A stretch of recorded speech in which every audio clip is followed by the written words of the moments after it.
Hari ini keluarga melakukan tabur bunga di lokasi penembakan bos rental mobil. Lebih lengkap terkait kasus pemilik mobil rental yang tewas ditembak di rest area oleh penyewa. Kita terhubung dengan anak korban, Agam Muhammad. Selamat sore, Mas Agam. Selamat sore. Mas Agam, kami turut berduka dan prihatin atas peristiwa yang menimpa keluarga. Kami ingin menanyakan, benarkah sebelum melakukan pengejaran pelaku, keluarga sempat meminta bantuan Polsek tapi tidak ada respon? Sangat betul, Bang. Sangat betul karena kita sudah meminta pendampingan dari pihak Polsek, penjaga. Saya nggak berani karena abang dari leasing kan katanya seperti itu. Terus orang tua saya bilang, bukan kita bukan leasing, kita ini rental mobil, surat-surat pun ada, BPKB, STNK. Karena kita kalau sewa mobil nggak dikasih STNK asli, ada surat jalannya. Kita bawa BPKB asli, STNK asli, kunci serep pun ada. Terus dari pihak penjaga, ya udah saya konfirmasi dulu ke Kapolsek, ke dalam tuh untuk penjaganya. Nah, terus keluar lagi, terus gimana bang, mobil saya ini nggak jauh loh dari Polsek, cuma sekitar 2-3 kilometer dari Polsek. Oh ya udah, abang ke sini lagi, abang ke sono dulu aja, bawa orangnya ke sini, katanya seperti itu. Terus bapak saya bilang, ini di dalam mobilnya ada sensinya, nggak mungkin kita bawa ke sana karena waktu sebelumnya yang di Pandeglang kita tuh udah ditodong, gitu. Oke, Jadi Mas Agam. ada penolakan saat untuk minta pendampingan. Padahal saat itu GPS mobil masih terdeteksi dan lokasi mobil tidak jauh dari Polsek, benar? Sekitar 2-3 kilometer dari Polsek. Hanya Jadi 2-3 ceritanya, kilometer? Oke. ya 2-3 kilometer. Oke, Mas Agam, lanjut, silakan. Sebelumnya kan saya udah memportal mobil saya.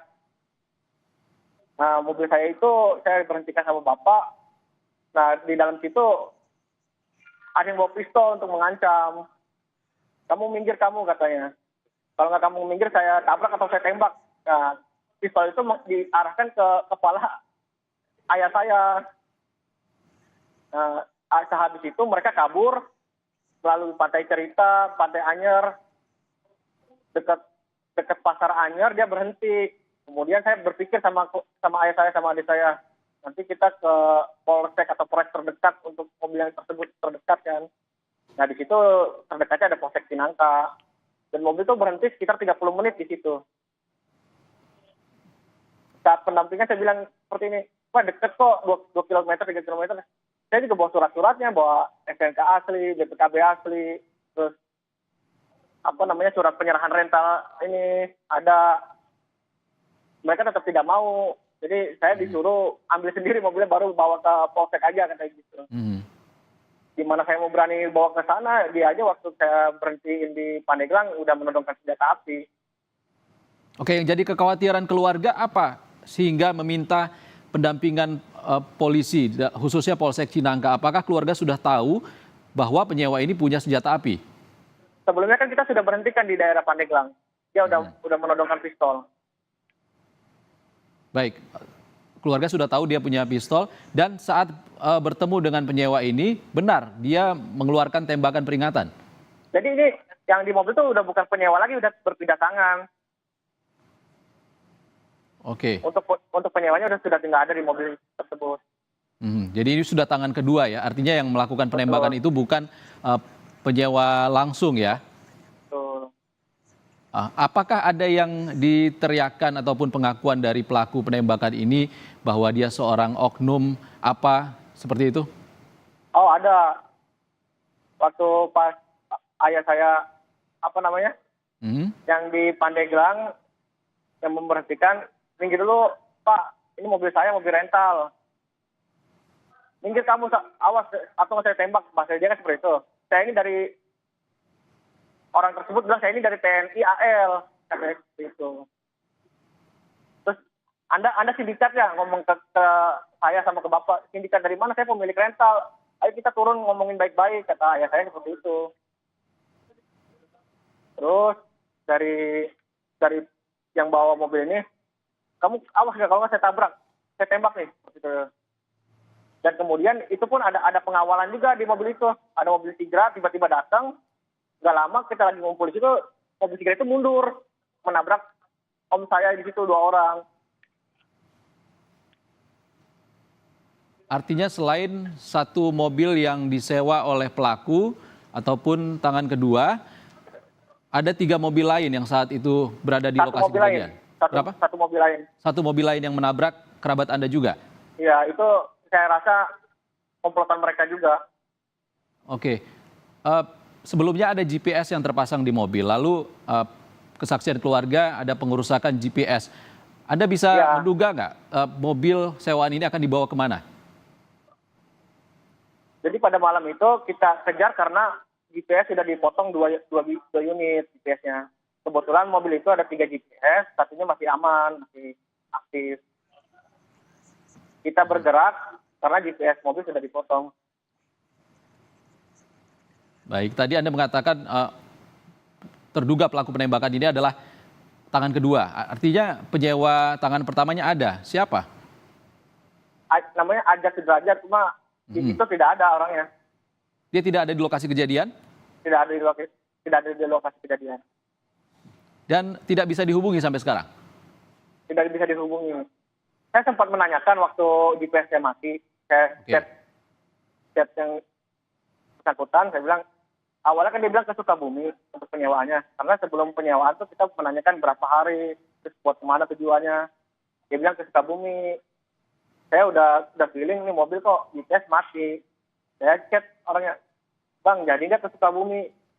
Dari situ checklist nomornya. Berarti udah udah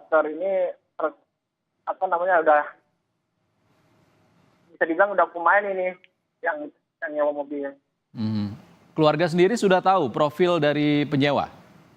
Belum tahu, karena dia kan mengasih data KTP, terus ID card kerja dia dari taksi online, taksi yang di bandara, KK sama SIM A. Kalau sewa mobil kan data lengkap kita bisa ngasih, kalau data nggak lengkap kita nggak bisa ngasih. Karena dia datang dengan data yang lengkap. Soal laporan ataupun permintaan pendampingan kepada Polsek Cinangka, Kapolsek Cinangka mengatakan saat itu polisi yang sedang tugas jaga piket mengaku meminta surat-surat kendaraan kepada keluarga. Namun keluarga terkesan buru-buru dan tidak memberikan. Ini bagaimana sebenarnya dari pihak keluarga? Benar-benar tidak benar itu, ada seperti itu. Karena kita sudah menunjukkan sih, kita sudah bawa tas mau buka surat.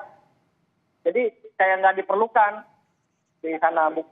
Jadi pihak polisi tidak meminta untuk surat-suratnya. Malah kita menjelaskan kita ada BPKB, ada CNK, ada Kubicara. Itu pun dihiraukan sebenarnya. Saya bersaksi di atas kematian bapak saya, itu salah besar. Oke, kami ingin memastikan lagi, Mas Agam, benar pelaku sebelum melakukan penembakan sempat mengaku oknum anggota TNI Angkatan Laut? Betul. Baik. Apakah ia sempat mengatakan dari satuan mana? Tidak mengatakan, cuma dia bilang, saya dari TNI Angkatan Laut, gitu doang sih. Sambil menodongkan pistol. Tidak ada tanda-tanda ataupun ciri-ciri khusus ataupun badge seperti itu yang menandakan dia seorang anggota TNI? Oh, tidak ada. Cuma dia pakai jaket, badannya besar, agak cepat sedikit, gitu rambutnya. Oke, jadi baik. waktu di situ kan ada gelap tuh yang disakiti, jadi kurang jelas juga. Baik. Terakhir, Mas Agam, harapan keluarga seperti apa terkait dengan kasus ini? Untuk kasus ini semoga cepat diusut tuntas dan pelaku dihukum seberat-beratnya. Baik, kami juga berharap yang sama agar kasus ini dapat terang benderang. Terima kasih Agam Muhammad, anak dari korban bos rental mobil yang tewas di tol Tangerang Merak. Terima kasih sudah berbagi informasi bersama kami di Kompas Petang.